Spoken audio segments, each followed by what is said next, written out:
విజయవాడ అభివృద్ధికి అడ్డంకిగా నిలిచిన వైసీపీ కౌన్సిల్ పీడ మరికొద్ది రోజుల్లో విరగడవుతోందని ఎంపీ కేశినేని శివనాథ్ వ్యాఖ్యానించారు.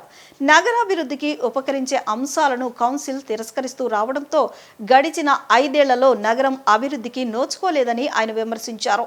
రాష్ట్ర ప్రభుత్వం ద్వారా నగరాభివృద్ధికి అవసరమైంది చర్యలు చేపడుతున్నట్లు ఆయన వివరించారు.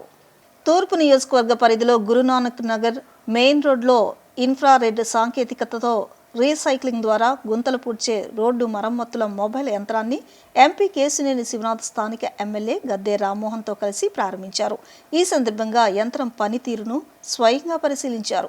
15 నిమిషాల వ్యవధిలో రోడ్డుపై ఉన్న గుంతలను యంత్రం ద్వారా పూడ్చివేశారు. ఈ సందర్భంగా వారు మాట్లాడుతూ ఇన్ఫ్రారెడ్ టెక్నాలజీతో పనిచేసే 1,50,00,000 విలువైన యంత్రాన్ని 15వ ఫైనాన్స్ కార్పొరేషన్ నిధుల ద్వారా మనకు సమకూరిందని తెలిపారు.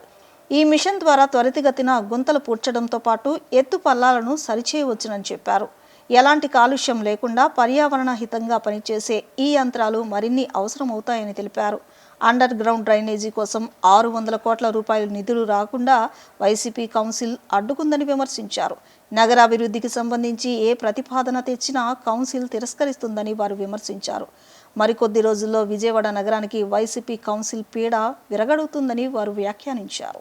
ఈ కార్యక్రమంలో కార్పొరేటర్లు ప్రసాద్, చెన్నుపాటి ఉషారాణి, దేవినేని అపర్ణ, పలువురు కార్పొరేషన్ అధికారులు కూడా పాల్గొన్నారు. విజయవాడ నగర పాలక సంస్థకి ఇన్ఫ్రారెడ్ మిషన్ కేంద్ర 15th ఫైనాన్షియల్ కమిషన్ గ్రాంట్ ద్వారా 1,48,00,000 రూపాయలు ఖరీదైన ఈ మిషన్ ఎన్కాప్ ద్వారా మనకి విజయవాడ మున్సిపల్ కార్పొరేషన్కి రావడం జరిగింది.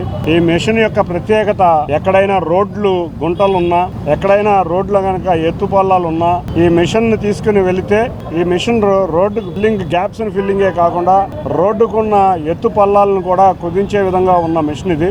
దీంట్లో ముఖ్యమైన ప్రత్యేకత ఏంటంటే 98% ఆఫ్ కార్బన్ ఎమిషన్ కంట్రోల్ అవుతుంది. ఎందుకంటే మనం ఇవాళ అన్ని నగరాలు చూస్తే పొల్యూషన్ చాలా ఎక్కువగా ఉంది. ఈ మిషన్ వాడటం వల్ల మనం సాంప్రదాయక పద్ధతిలో ఏ విధంగా అయితే మన బిటుమిన్ని కాల్చి రోడ్డు వేస్తామో ఇది అటువంటి పరిస్థితి కాకుండా ఈ మిషన్లో ఇన్ఫ్రారెడ్ మెషినరీ ద్వారా సేమ్ టెంపరేచర్ పాత బిటుమిన్కి ఇప్పుడు వేసేదానికి కొత్త బిటుమిన్కి సేమ్ టెంపరేచర్ మెయింటైన్ చేసి ప్యాచ్ నీట్గా ఉండటమే కాకుండా అతి త్వరలోనే అంటే పెట్టిన 15 నిమిషాల్లోనే ఎంత సైజు గోతునన్నా పూడ్చగలిగే మిషన్ రావటం చాలా ఆనందంగా ఉంది. తప్పకుండా ఇటువంటి అత్యాధునిక మిషన్లు రావటం విజయవాడ మున్సిపల్ కార్పొరేషన్కి రేపు రాబోయే కాలంలో అమరావతిలో ప్రాంతమైన ఈ విజయవాడలో ఇటువంటి వాటి ద్వారా మనం ముందుగా పొల్యూషన్ కంట్రోల్ చేసుకోవచ్చు. రోడ్లు మనం చూస్తే ఎక్కడా కూడా అక్కడ వేసిన రోడ్డు చాలా స్మూత్గా కూడా చాలా త్వరగా మనం రోడ్డు వేస్తుంటే కంకర గుట్టలు ఇటువంటివన్నీ ఏమీ లేకుండా వీళ్ళు తీసుకొచ్చే విధానం చాలా బాగుంది. తప్పకుండా మరిన్ని మిషన్లు ఇక్కడ విజయవాడకి రావాలని కోరుకుంటున్నాం. మనకి సుమారు 25 కోట్లు గ్రాంట్ శాంక్షన్ అయితే మనం 32 కోట్లు అడగటం జరిగింది ఎన్కాప్ వారిని. త్వరలో మొత్తం 32 కోట్లకి సరిపడా గ్రాంట్కి ఏమేమి వస్తున్నాయో కూడా విజయవాడ మున్సిపల్ కార్పొరేషన్ త్వరలో లిస్టు రాబోతుంది. గత 5 సంవత్సరాల నుంచి తెలుగుదేశం పార్టీ నాయకులు కానీ కార్పొరేటర్లు కానీ ఎంతో ఇబ్బందులు ఎదుర్కొంటున్నారు. మనం విజయవాడ నగరానికి అభివృద్ధి చేద్దాం అనుకుంటే ప్రతిదీ కూడా కౌన్సిల్లో రిజెక్ట్ అవుతుంది. మొన్నే చేసాం అండర్ గ్రౌండ్ డ్రైనేజీకి రాష్ట్ర ప్రభుత్వం నుంచి 600 కోట్లు వస్తే కూడా వాటిని కూడా రిజెక్ట్ చేసిన కౌన్సిల్ ఇది విజయవాడ అభివృద్ధికి కోరుకోవట్లేదు. త్వరలో ఇంకొక 5-6 రోజుల్లో ఇవాళ ఉన్న వైసీపీ కౌన్సిల్ రద్దు కాబోతుంది. టైం అయిపోయింది కాబట్టి విజయవాడకి ఒక పేడ చెద విరిగినట్టు అయింది. తప్పకుండా రాబోయే కాలంలో మేము గత సంవత్సరంన్నర నుంచి ప్రభుత్వం వచ్చి అప్పటికీ కూడా బలవంతంగా చాలా పనులు చేస్తున్నాం రాష్ట్ర ప్రభుత్వాన్ని ఒప్పించి. రాబోయే కాలంలో రాష్ట్ర ప్రభుత్వాన్ని ఒప్పించి ఇక్కడ ఉన్న అన్ని రోడ్లు డ్రైనేజీలు అంతేకాకుండా స్ట్రాంగ్ వాటర్ వీటన్నిటికీ కూడా సొల్యూషన్ రాబోయే కొత్త కౌన్సిల్లో కానీ రాష్ట్ర ప్రభుత్వం ద్వారా కానీ సిద్ధిస్తామని తెలియజేసుకుంటూ ఇటువంటి ఆధునిక యంత్రాలు మరిన్ని వచ్చి విజయవాడ నగరంలో రోడ్ల పరిస్థితి మెరుగుపడాలి, పారిశుద్ధ్యం మెరుగుపడాలని కోరుకుంటూ అందరికీ ధన్యవాదాలు. మనం గత 10 సంవత్సరాల నుంచి మీరు చూస్తే కేంద్రం నుంచి భారతదేశం అంతా కూడా క్లీన్లీనెస్గా ఉండాలి అని చెప్పి అనేక రకాల మిషన్ని వాళ్ళు స్పాన్సర్ చేయడం జరుగుతూ ఉంది. ఊడిసే మిషన్లు కావచ్చు, యంత్రీకరణ రోజు రోజుకి కూడా లేబర్ కరువు అవుతున్న సందర్భంలో యంత్రీకరణ ద్వారా అన్ని అవసరాలకు ఉపయోగపడేటట్టు అనేక రకాల మిషన్లు మన కార్పొరేషన్ రావడం జరిగింది.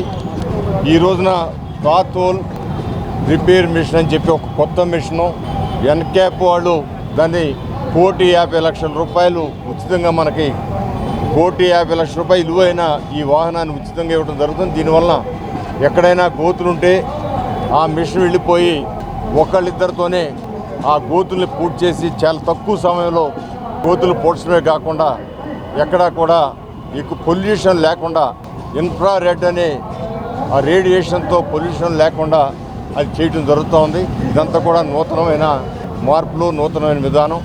దీనికి మోడీ గారికి మనస్ఫూర్తిగా మేము కృతజ్ఞతలు తెలియజేస్తూ, అదేవిధంగా కేంద్ర ప్రభుత్వంలో ఉన్న నిధుల్ని అందిపుచ్చుకునే దానిలో ఎప్పుడు కూడా నారా చంద్రబాబు నాయుడు గారు 95 ముఖ్యమంత్రి అయిన దగ్గర నుంచి కూడా ఈ రోజు వరకు కేంద్ర ప్రభుత్వం యొక్క నిధుల్ని ఏ విధంగా తెచ్చుకుని మన ప్రజలకి అవసరమైన కార్యక్రమాలు చేయాలో ఆలోచన కలిగిన వ్యక్తి, అనుభవం కలిగిన వ్యక్తి. తద్వారా అనేకమైన అభివృద్ధి కార్యక్రమాలు కేంద్ర ప్రభుత్వ సహకారంతో చేపట్టడం జరుగుతోంది. దానిలో ఈ రోజున ఈ మిషన్ ఇక్కడ రావడం ఇంకా కూడా అవసరమై ఇది ఒక డెమోన్స్ట్రేషన్ కోసం రావడం జరిగింది.